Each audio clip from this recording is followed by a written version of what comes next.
Hello YouTube, this is Dazza the cameraman. Today is Saturday the 11th of April 2015. This is another episode of the Crrow Debunkery project.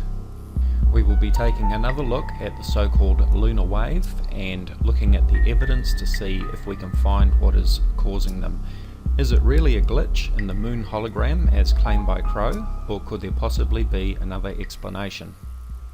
But first of all, I've got some breaking news. I've been sent a spectacular clip of the Lunar Wave, the glitch in the moon hologram, as seen from Zurich, Switzerland in 2014. And we're going to take a look at that clip right now. I've slowed this clip down by half speed. We can see the ordinary type of atmospheric disturbance, plus we can also see this spectacular lunar wave. This is by far the best lunar wave footage that I've seen to date. It is clear that there has been a serious glitch in the lunar hologram, as we can see in this video. Let's watch this clip through one more time. The ruling elite obviously have problems with their hologram technology. This is clearly undeniable proof of the lunar wave hologram, discovered by Crrow777. This can no longer be doubted by anyone at all, or can it? Let's take another look, shall we?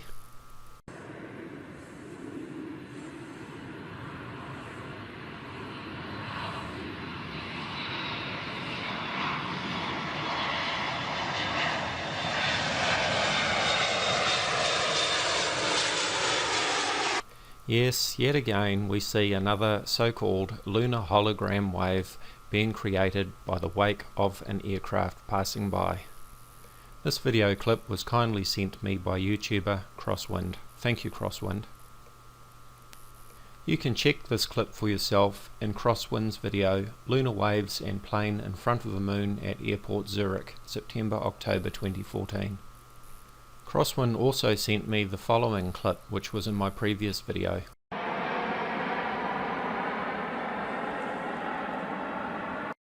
Let's watch that clip again at half speed and zoomed up. And what do we see? A nice, clear, sharp lunar wave moving from left to right. Some people have protested that we only see one wave in this clip instead of two, as we see in some of Crrow's videos. But they seem to forget that this video clip is only 5 seconds long and was part of a longer compilation that was heavily edited. Crosswind has sent me the original clip and I've slowed it down half speed, which is why it is now 10 seconds long. Here is the original 5-second clip that Crosswind sent me. And again you can find this original clip in Crosswind's video Planes Crossing the Moon and Sun March 2014 NR3 on his YouTube channel. Thank you, Crosswind. Now I should point out that when we look at the moon through a telescope such as Crrow's, we are looking at a field of view of approximately half of 1 degree. Here is the equivalent field of view using one of Crosswind's videos. As you can see, it would be very easy to miss a plane that was flying next to the moon but not quite in the field of view of the camera. Crrow uses a protractor to show the angle of the lunar wave in its videos. But just how big is the disk of the moon when we look at it in the sky? As we can see from my own Super Moonrise time-lapse video from 2012, the moon looks huge in the sky, especially when it is low to the horizon. But this is just an optical illusion. Just how big is the moon if we measure its angular size? Let's take Crrow's protractor and take a look. The angular size of the moon is approximately 30 arc minutes, or half of 1 degree. So here is a protractor spanning 180 degrees, and if you're familiar with your angles, 90 degrees is straight up and 45 degrees is halfway up in the sky. So how big would the moon be? That's right, only half of 1 degree, or 30 arc minutes. In fact, the moon can be viewed through a standard 8-inch drinking straw with room to spare. Don't take my word, give it a try sometime. So with the moon being such a tiny little spot in the sky, is it really surprising that a plane could fly by the moon and leave a wake causing a lunar wave yet not be seen in the video? Well, that's exactly what happened to Astronomy Live when he was filming the moon just a couple of days ago. Watch the top right hand corner as he's talking. March at an increased frequency. So I offered to observe the moon with him live. I could provide my view of the moon here, and he could provide his view of the moon. I believe he's in California. And we can observe it simultaneously from opposite sides of the country. So if we see a distortion, well, there's one now. And sure enough, a plane just flew by the moon. Oh, how's that for timing? Speak of the devil. Here is a zoomed up replay of the distortion that Astronomy Live saw when that plane flew past the moon.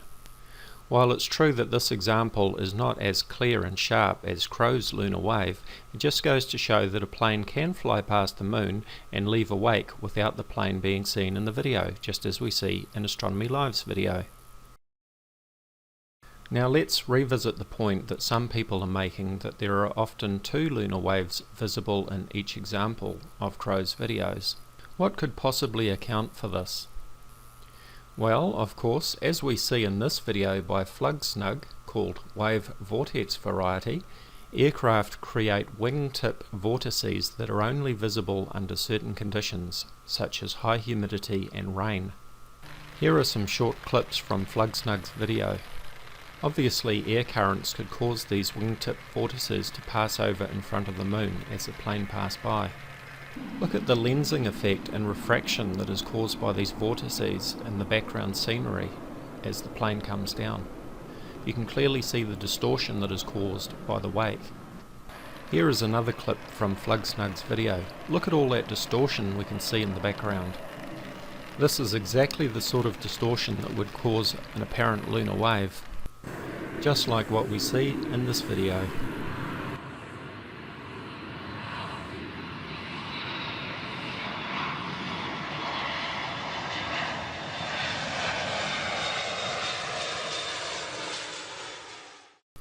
And just like the very clear so-called lunar wave that we see in this video.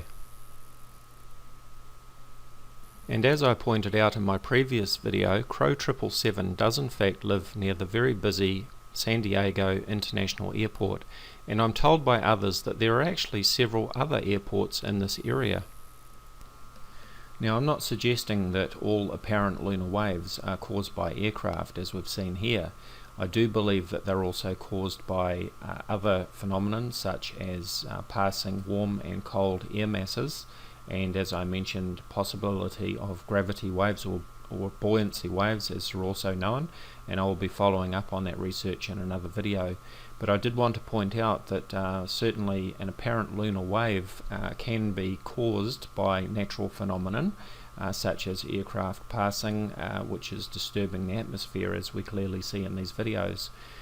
So I'm not going to jump to the conclusion that an aircraft is causing a glitch in the moon hologram, as some might, but it just gives us food for thought, and I will be following up on this in another video.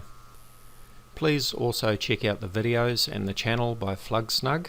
I'll put a link in the description area. Please stay tuned. I will be following up with more information and more videos on this, and as always, do check out my Facebook discussion page, Voices of Reason to Explain X or Vortex. You'll find a link in the description area. Thank you for watching.